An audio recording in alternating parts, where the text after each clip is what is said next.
तरुण भारत नागपूर दिनांक 29 जानेवारी 2023. रोखोक युतीच्या मातीची मशागत. लेखक दिनेश गुणे. एखादं रोपटं रुजू घालायचं असेल तर बी पेरण्याआधी जमीन तयार करावी लागते, मातीची मशागत करावी लागते. योग्य मशागत करून मातीत अगोदरपासून असलेले दगडधोंडे बाजूला सारून निरुपयोगी तण नष्ट करून नवं बीज रुजू घातलं की उगवणारं रोपटं निकोप आणि सुदृढ राहतं. शिवाय आसपासचं वातावरणही रोपट्याच्या निकोप वाढीसाठी मदत करीत असतं. डोक्यावर मोकळं आकाश असेल, स्वच्छ सूर्यप्रकाश असेल, चांगलं पाणी मिळत असेल आणि मशागतीसोबत वाढीसाठी गरजेचं नेमकं खत मिळत असेल तर ते रोपटं जोमाने वाढतं. यापैकी एखाद्या बाबतीत जरासं जरी काही बिनसलं तरी रोपट्याची वाढ खुंटते. तग धरण्याच्या धडपडीतच त्याची शक्ती, ऊर्जा वाया जाते आणि जन्मासोबतच असा संघर्ष सुरू झाला की त्याचं झाड होतच नाही. रोगट रोपटं वाढेल आणि ज्यासाठी ते लावलं ती फळं चाखावयास मिळतील या अपेक्षा देखील रोपट्याच्या रोगटपणासारख्याच खुंटत जातात आणि रोपटं सांभाळण्यात मालकाची दमछाक होते. असं बी रुजू घालून आपण चूक केली नाही ना असंही त्याला वाटत राहतं, पण आपली चूक उघडपणे मान्य केली तर बेइज्जती होईल अशी भीती त्याला वाटू लागते. शिवसेना उद्धव बाळासाहेब ठाकरे गटाचे नेते उद्धव ठाकरे यांची अवस्था सध्या तशा रोगट रोपट्याच्या मालकासारखी झाली आहे. बेरजेच्या गणिताची सर्वाधिक गरज सध्या ठाकरे गटाच्या शिवसेनेला असल्यामुळे सोबत येतील त्याच्याशी हातमिळवणी करून युती करण्याचा नवा सपाटा सध्या उद्धव ठाकरे यांनी सुरू केलाय. अर्थात एकनाथ शिंदे यांनी अभूतपूर्व बंड करून उद्धव ठाकरेंच्या नेतृत्वालाच आव्हान दिलं. शिवसेनेत फूट पडल्यामुळे ठाकरे यांच्या शिवसेनेची शक्ती क्षीण झाल्याने तसं करणं ठाकरे यांना भाग आहे. मुळात त्यांच्या गटासमोरही अस्तित्वाची अनेक आव्हानं उभी असल्यामुळे उरलेला पक्ष कसा सावरायचा ही त्यांची समस्या आहे. त्यामुळे युती किंवा आघाडी करून ताकद वाढवावी आणि एकीच्या बळाचा उपयोग करून निवडणुकीच्या अंगणात उतरावं हा राजकारणातील प्रचलित प्रकार त्यांनाही उपयुक्त वाटणं साहजिकही आहे. यामुळेच त्यांनी मूळच्या शिवसेनेचे विचारही बाजूला सारले आणि नव्या विचारसरणीशी जुळवून घेता येईल अशा पक्षांशी जवळीक साधण्याचे प्रयत्न सुरू केले. बाळासाहेबांच्या शिवसेनेचा विचार जहाल ज्वलंत हिंदुत्वाचा होता. हा विचार घेऊन केवळ भाजपासोबतच युती शक्य होती, पण तीच तुटल्यामुळे या ज्वलंत हिंदुत्वाच्या विचारांनिशी राजकारणाच्या आणि निवडणुकीच्या मैदानात उतरल्यास भाजपेतर कोणताही पक्ष सोबत येणार नाही आणि एकट्याच्या उरल्या सुरल्या बळानिशी भाजपशी सामना करता येणार नाही हे लक्षात आल्यावर त्यांनी हिंदुत्वाचा जहाल विचार बासनात बांधला. आता काँग्रेस आणि राष्ट्रवादी काँग्रेस सोबत राहण्याचा मार्ग मोकळा झाला असला तरी या दोन पक्षांनी ठाकरेंची शिवसेना वाढवण्याचा ठेका घेतलेला नाही. सत्ताकारणाच्या रिंगणात स्वबळ वाढवण्यासाठी हे दोन पक्ष प्रसंगी परस्परांशीही कुरघोडीचं राजकारण करत असल्यामुळे ठाकरे गटाला या पक्षांसोबत राहण्याकरता स्वबळाचे पुरावे जपणं गरजेचं आहेच. अन्यथा या पक्षांसोबतच्या आघाडीतले एक कच्चं लिंबू होऊन राहण्यात काही हशील नाही हे ओळखूनच उद्धव ठाकरे यांनी एका बाजूने आपल्या गटाची ताकद वाढवण्याचे जोरदार प्रयत्न सुरू केले. यातूनच संभाजी ब्रिगेडशी हातमिळवणी झाली. याआधी युतीची बोलणी करण्यासाठी समोरच्या पक्षाच्या नेत्यांना मातोश्रीचा उंबरठा झिजवावा लागत असे. आता ते दिवस राहिले नाहीत. त्यामुळे प्रकाश आंबेडकर यांच्या बहुजन वंचित आघाडीसोबतच्या युतीची संयुक्त घोषणा करण्यासाठी उद्धव ठाकरेंनाच मातोश्री बाहेर पडून आंबेडकरांच्या पक्ष कार्यालयाचा उंबरठा ओलांडावा लागला. उद्धव ठाकरे यांच्या युतीच्या नीतीची ही काही नवी सुरुवात नव्हती. याआधी त्यांनी महाराष्ट्रात वेगवेगळ्या कारणांनी बहुचर्चित असलेल्या संभाजी ब्रिगेडसोबतही युती केली. संभाजी ब्रिगेड आणि शिवसेना यांचं रक्त एकच आहे असं सांगत ठाकरे यांनी रीतसर त्या युतीची घोषणाही केली आणि समान उद्दिष्ट असल्यामुळे वैचारिक युती करून उभय गट एकत्र आल्याचं सांगताना उद्धव ठाकरे यांच्या चेहऱ्यावरील नाईलाजाचे भाव जनतेने पाहिले. या संभाजी ब्रिगेडनेच वर्ष 2017 2017मध्ये शिवसेनेशी थेट संघर्षाचा पवित्रा घेतला होता, तेव्हा ठाकरे यांना संपादक म्हणून माफी मागावी लागली होती. शिवसेनेच्या मुखपत्रात मराठी मोर्चाची संभावना करणारं एक व्यंग्यचित्र प्रसिद्ध झाल्यावर संभाजी ब्रिगेडने आक्रमक होत ठाकरे यांच्याशी संघर्ष पुकारल्यावर उद्धव ठाकरेंनी पत्रकार परिषद घेऊन जाहीर माफी मागितली. त्याच दरम्यान शिवसेनेच्या शिवसेना भवन या दादर इथल्या मुख्यालयाच्या दर्शनी भागावर बाळासाहेबांच्या छायाचित्राखाली शिवाजी महाराजांचा पुतळा लावल्याने संभाजी ब्रिगेड आक्रमक झाली. तेव्हा शिवसेना भवनावर पहारा देण्याची वेळ शिवसेनेवर आली होती. त्याच संभाजी ब्रिगेडसोबत उद्धव ठाकरे यांच्या शिवसेनेने गेल्या ऑगस्टमध्ये युती केली आणि पुढे काही दिवसातच नोव्हेंबरमध्ये नाशिकमधील महामेळाव्यात संभाजी ब्रिगेडच्या नेत्यांनी स्वातंत्र्यवीर सावरकर यांच्यावर केलेल्या टीकेमुळे ब्रिगेड आणि शिवसेना युतीत मिठाचा खडा देखील पडला.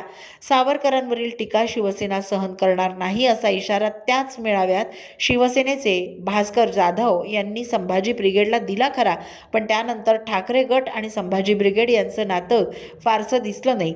दोघे मिळून इतिहास घडवू असा विश्वास त्यावेळी उद्धव ठाकरे यांनी व्यक्त देखील केला होता. पण सावरकरांच्या मुद्द्यावरून शिवसेना आणि संभाजी ब्रिगेड यांचं रक्त एक नाही हे स्पष्ट झालं. वैचारिक युती म्हणून एकत्र आल्याचं ठाकरे म्हणत असते तरी संभाजी ब्रिगेडच्या विचारांचं शिवसेनेच्या विचारांशी नातं जुळत नाही हेही स्पष्ट झालं. एकत्र निवडणूक लढविण्यासाठी एकत्र आलेले सारेच पक्ष एकाच विचारांचे असतात असं नाही, पण वादाचे किंवा परस्परांना अडचणीत आणणाऱ्या मुद्द्यांना शक्यतो बगल द्यावी असा एक समझोता करून किमान समान कार्यक्रमाच्या आधारावर एकत्र राहण्यावर अशा युतीतील पक्षांची सहमती असते. संभाजी ब्रिगेडच्या सावरकर आदी मुद्द्यांवरील विचार पचवणं ठाकरे गटासाठी सध्या सोयीचं नसल्यामुळे बेरजेच्या गणितापोटी केलेल्या या युतीचा गवगवा गेल्या 4 ते 5 महिन्यातच विस्मृतीत गेल्यात जमाय. याच गणितापोटी ठाकरे यांनी मुंबईतील कम्युनिस्ट नेत्यांशीही हातमिळवणीची तयारी केली होती. बाळासाहेबांच्या शिवसेनेने याच कम्युनिस्टांचा मुंबईच्या कामगार भागातील प्रभाव रोखण्यासाठी तीव्र संघर्ष उभारला होता. या संघर्षात प्रसंगी रक्तही सांडलं होतं. 5 जून 1970 या दिवशी कम्युनिस्ट नेते कृष्णा देसाई यांची हत्या झाली. त्याच कम्युनिस्ट पक्षाच्या नेत्यांनी अंधेरी विधानसभेच्या पोटनिवडणुकीत ठाकरे गटाला पाठिंबा देण्यासाठी उद्धव ठाकरेंची भेट घेतली. शिवसेनेनेच कृष्णा देसाईंना मारलं असा आरोप या भेटीनंतर लगेचच कम्युनिस्ट नेते प्रकाश रेड्डी यांनी केला होता. केवळ भाजप या समान शत्रूशी लढणं हाच किमान समान कार्यक्रम डोळ्यांसमोर ठेवून आघाड्या बनविण्यासाठी विरोधक उतावीळ होतात. मात्र युतीसाठी आवश्यक असलेली मातीची मशागत मात्र पुरेशी होत नसल्यामुळे अशा आघाड्या अल्पजीवी होतात. हे संभाजी ब्रिगेड आणि कम्युनिस्टांसोबतच्या हातमिळवणीनंतर ठाकरे गटाने अनुभवलंय. याच पृष्ठभूमीवर उद्धव ठाकरे यांनी युतीच्या नीतीचा नवा घाट घातला आणि पुन्हा एकदा वैचारिक समानतेचा गजर करीत प्रकाश आंबेडकर यांच्या वंचित बहुजन आघाडीची युतीशी घोषणा केली. यावेळी युतीची प्रक्रिया पार पाडण्यासाठी प्रथमच उद्धव ठाकरे मातोश्रीबाहेर पडले. हे या युतीचं वेगळेपण म्हणावं लागेल. प्रकाश आंबेडकर यांनी युतीच्या पृष्ठभूमीवर आपल्या यशाची भूमिका अतिशय स्वच्छपणे स्पष्ट केली होती. ज्या समान वैचारिक भूमिकेचा उल्लेख या युती दरम्यान करण्यात आला होता ती वैचारिक भूमिका शिवसेना प्रमुख बाळासाहेब ठाकरे यांची नव्हे तर प्रबोधनकार ठाकरे यांची असल्याचं प्रकाश आंबेडकर यांनी स्पष्टच केलं होतं. उद्धव ठाकरे यांनी देखील ते मान्य केल्यामुळे आंबेडकरांसोबतच्या युतीकरिता ठाकरे गटाने बाळासाहेबांच्या विचारास तात्पुरता विराम दिल्याचं स्पष्ट झालंय. प्रबोधनकारांच्या आणि भारतरत्न बाबासाहेब आंबेडकरांच्या विचारांचा वारसा असलेले 2 नातू एकत्र आले असा उल्लेख करून उद्धव ठाकरे आणि प्रकाश आंबेडकर यांनी हातात हात गुंफून उंचावले आणि लगेचच वैचारिक संभ्रमाचं वादळ देखील सुरू झालं. किमान समान कार्यक्रमाची गरज अशा रीतीने अधोरेखित झाली आणि ठाकरे यांचे आजचे राजकीय विचार आणि प्रकाश आंबेडकर यांचे विचार यामध्ये कमालीची विसंगती असल्याचं युतीच्या घोषणेनंतर लगेचच स्पष्ट होऊ लागलं. आता आंबेडकरांसोबतची युती टिकवायची तर राष्ट्रवादी काँग्रेसची नाराजी ओढवूनच घ्यावी लागेल आणि राष्ट्रवादी काँग्रेसची मर्जी सांभाळायची तर आंबेडकरांसोबतच्या युतीचं काय करायचं हा प्रश्न सोडवावा लागेल अशी दुहेरी कोंडी सध्या उद्धव उद्धव ठाकरे अनुभवत असतील. राज्यात सध्या वैचारिक प्रदूषण माजलंय असं मत उद्धव ठाकरे यांनी युतीची घोषणा करणाऱ्या पत्रकार परिषदेत व्यक्त केलं होतं. राष्ट्रवादी काँग्रेसचे अध्यक्ष शरद पवार यांच्याशी आपले वैचारिक मुद्द्याचं भांडण आहे असं प्रकाश आंबेडकर यांनीही त्याच पत्रकार परिषदेत स्पष्ट सांगितलं होतं. शिवशक्ती आणि भीमशक्तीच्या ऐक्याचा प्रयोग याआधी बाळासाहेबांच्या काळातही झाला होता. आता ऐक्याच्या या दुसऱ्या प्रयोगानंतर वैचारिक स्पष्टता अधिक निसंदिग्ध असेल आणि मतभेदाचे मुद्दे असणार नाहीत. अशा रीतीने नव्या युतीच्या बीजारोपणाआधीची मशागत झाली असं वाटत असतानाच प्रकाश आंबेडकर यांनी शरद पवार यांच्यावर प्रखर टीका सुरू केली आणि ठाकरे गटाची कोंडी सुरू झाली. महाविकास आघाडीतील पक्षांना आपापली ताकद वाढविण्यासाठी युती आणि आघाड्या करण्याची मुभा आहे, पण वंचित आघाडी आणि ठाकरे गटाच्या युतीनंतर आघाडीतील घटक पक्षांना विशेषतः काँग्रेसमध्ये सावध पवित्रा दिसू लागलाय. प्रकाश आंबेडकरांचा पक्ष हे महाविकास आघाडीच्या 3 चाकी रिक्षाला लाभलेलं चौथं चाक असल्याचा उल्लेख शिवसेनेने अभिमानाने केलाय खरा, पण या चाकानेच महाविकास आघाडीच्या गाडीची गती अडचणीत आल्याचं दिसू लागलं. शरद पवार यांच्यासोबतचं मुद्द्याचं भांडण प्रकाश आंबेडकरांनी आता थेट चव्हाट्यावर आणलं. शरद पवार हे भाजपचे नेता आहेत, आजही ते भाजपासोबत आहेत. भाजपसोबत जाण्याचं त्यांनी वर्ष 2019 मध्येच ठरवलं होतं. अशा आरोपांच्या फैरी प्रकाश आंबेडकर यांनी सुरू केल्यामुळे ठाकरे यांच्या शिवसेनेत चलबिचल सुरू झाली आहे. ज्या भाजपशी लढण्यासाठी महाविकास आघाडीतील एक पक्ष आपली ताकद वाढवण्याची कसरत करतोय, त्या भाजपसोबतच्या संबंधांवरून राष्ट्रवादी काँग्रेसविषयी संभ्रमाचं वातावरण निर्माण करण्याच्या प्रकाश आंबेडकर यांच्या पवित्र्याचं गूढ उकळण्याचे प्रयत्न आता महाविकास आघाडीत सुरू झाले आहेत. ठाकरे यांच्यासोबत असलेल्या आंबेडकर यांची नेमकी भूमिका काय आहे? ती भूमिका महाविकास आघाडी किंवा शिवसेनेला तारक ठरणारे की मारक याचा नेमका अंदाजच येऊ नये अशी परिस्थिती सध्या महाविकास आघाडीत माजली आहे. मी भाजपासोबत जायचं ठरवलं तर मला कोणी थांबवू शकणार नाही असं एक संदिग्ध विधानही याच काळात प्रकाश आंबेडकर यांनी केलं. एकीकडे भाजप हा समान शत्रू असलेल्या पक्षांनी एकत्र येण्याच्या उद्देशाने बांधलेल्या महाविकास आघाडीतच मैत्र प्रस्थापित झालेलं नाही असं चित्र आहे.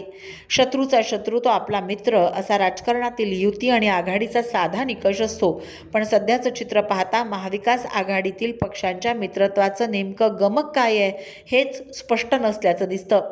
भाजप हा समान राजकीय शत्रू असेलही, पण त्या पलीकडे जे मित्रपक्ष म्हणून एकत्र आले ते एकमेकांचे मित्र आहेत का, हा संभ्रम प्रत्येक घटक पक्षाच्या मनात रेंगाळत राहिला असेल.